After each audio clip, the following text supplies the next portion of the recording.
स्वागत छ सबैजनालाई फेरि पनि। आज चाहिँ म chapter 2 happiness is a problem. हिजो चाहिँ डोन्ट ट्राई च्याप्टर 1 मा थियो भनेपछि च्याप्टर 1 मा चाहिँ हामीले के भनेका थियौँ भनेपछि हामीले धेरै मेहनत गर्न जरुरी छैन, तर सफलताको लागि राम्रो काममा राम्रो मेहनत गर्न जरुरी छ भन्ने कुरा चाहिँ हिजो हामीले बुझेका थियौँ भने आज चाहिँ हाम्रो खुसी समस्या हो एउटा। खुसी समस्या कसरी भयो त यो विषयमा हामीले आज चर्चा गर्नेछौँ। ध्यानसँग सुन्नु होला, भिडियो अन्तिमसम्म हेर्नु होला। भिडियो थोरै लामो हुनसक्छ।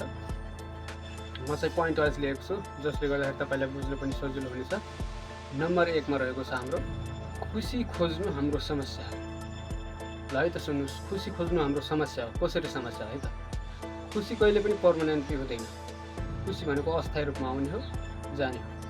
खुसी तपाईँको कतिखेर आउँछ कतिखेर जान्छ, यसको फिक्स टाइम हुँदैन। त्यसैले तपाईँले खुसी खोज्नुहुन्छ भनेपछि यो तपाईँको समस्या हो। किनभने तपाईँले एकपटक खुसी खोजेर ल्याउनुहुन्छ, तर त्यो चाहिँ पर्मानेन्टली नहुने भएका कारणले चाहिँ त्यो फेरि रिमुभ भइहाल्छ या त गइहाल्छ। नम्बर 2 मा समस्या बिना सुख सम्भव छैन है त। समस्या बिना सुख खुसी जे चिज पनि सम्भव छैन। अब कसरी छैन भन्नुहुन्छ भनेपछि जब तपाईँको लाइफमा समस्या छैन भनेपछि तपाईँ एउटा पत्थर जस्तो हुनुहुन्छ। न तपाईँ हिँड्न सक्नुहुन्छ, न डुल्न सक्नुहुन्छ, तपाईँ स्थिर हुनुहुन्छ। जब तपाईँको लाइफमा समस्या आउँछ त्यसपछि तपाईँ अगाडि पछाडि दायाँ बायाँ काम गर्न सक्नुहुन्छ।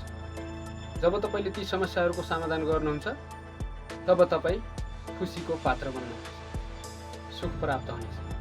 भनेको मतलब समस्या बिना खुसी सुख असम्भव छ। समस्या भएन भने तपाईँलाई कुनै पनि चिज मिल्दैन। नम्बर 3 मा रहेको छ दुःख र समस्या हाम्रो जीवनका हिस्सा। दुःख र समस्या हाम्रो जीवनका हिस्सा हुन्। ल कसरी हुने त? ल दुःख भनेको चाहिँ तपाईँको मानसिक तनाव, जस्तो कि तपाईँलाई धेरै सोच विचार आइराख्न सक्छ। तपाईँले त्यो दुःख कटाउन सक्नुभयो भने तपाईँ मेन्टली स्ट्रङ हुनुहुन्छ, तपाईँको माइन्डसेट पावरफुल हुन्छ, बलियो हुन्छ होइन, तपाईँ कमजोर बन्नुहुन्न। र तपाईँले समस्याको समाधान गर्दै जानुभयो भनेपछि तपाईँको क्रिएटिभिटी क्षमता बढ्छ, तपाईँको स्किल बढ्छ, नयाँ नयाँ समस्याको समाधान गर्न सक्नुहुन्छ। त्यसैले दुःख र समस्या जिन्दगीका हिस्सा हुन्। यिनी कुराहरू चाहिँ हाम्रो जिन्दगीमा जतिखेर पनि आइपरिराख्ने कुराहरू। नम्बर 4 मा रहेको छ दुःखबाट भाग्ने बानीले जीवन बिगार्छ। ल है त, दुःखबाट भाग्ने बानीले जीवन कसरी बिगार्छ? दुःखबाट भाग्ने बानीले जिन्दगी कसरी बिगार्छ भनेपछि जब तपाईँको लाइफमा दुःख आउँछ, दुःख मतलब तपाईँले पढ्दै हुनुहुन्छ, तपाईँलाई पढ्न निकै गाह्रो भयो, यो चाहिँ तपाईँको लागि दुःख भयो होइन।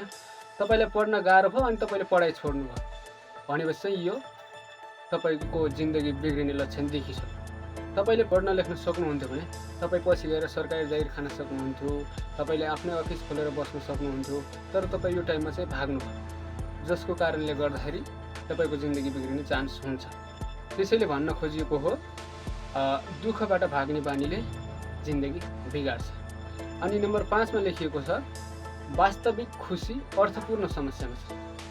के हो त वास्तविक खुसी भन्ने कुरा? अर्थपूर्ण समस्या। आउनुहोस् जानु है त फेरि। वास्तविक खुसी भनेको चाहिँ तपाईँको रियल खुसी, अनि अर्थपूर्ण समस्या भनेको चाहिँ तपाईँले जुन काम गर्नुहुन्छ त्यो चाहिँ अर्थपूर्ण हुनुपर्छ। जस्तो कि तपाईँ एउटा किसान हुनुहुन्छ, तपाईँले खेती गर्नुहुन्छ, धान लगाउनु भयो, आलु लगाउनु भयो, सिमी लगाउनु भयो, मकै लगाउनु भयो, भाङ्गो लगाउनु।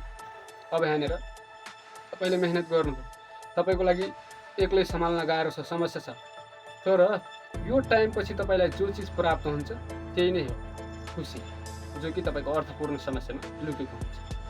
जस्तो अर्थपूर्ण समस्या भनेको चाहिँ तपाईँ खेती किसान गर्नुभयो नि, जति मेहनत गर्नुभयो, तपाईँले मेहनत सँगसँगै त्यहाँ अर्थपूर्ण पनि छ कि तपाईँले त्यो मेहनत गरे बापत तपाईँलाई खुसी प्राप्त हुन्छ लास्टमा। र नम्बर 6 मा लेखिएको छ आफ्नो क्षमता अनुसारको काम छान्नुहोस् अथवा पढाइ छान्नुहोस्, जब छान्नुहोस्। जहाँसम्मको तपाईँको क्षमता छ, जहाँसम्म तपाईँको दिमागले धान्न सक्छ, जहाँसम्म तपाईँले धान्न सक्नुहुन्छ त्यहाँसम्मको काम तपाईँले रुज्नुहोस् भन्छ। तपाईँले यति काम गर्नुभयो भनेपछि तपाईँको लाइफमा धेरै प्रब्लमहरूको समाधान हुन्छ। अब भन्न त भनिएको छ ह्याप्पिनेस प्रब्लम हो, खुसी भनेको तपाईँको समस्या हो होइन।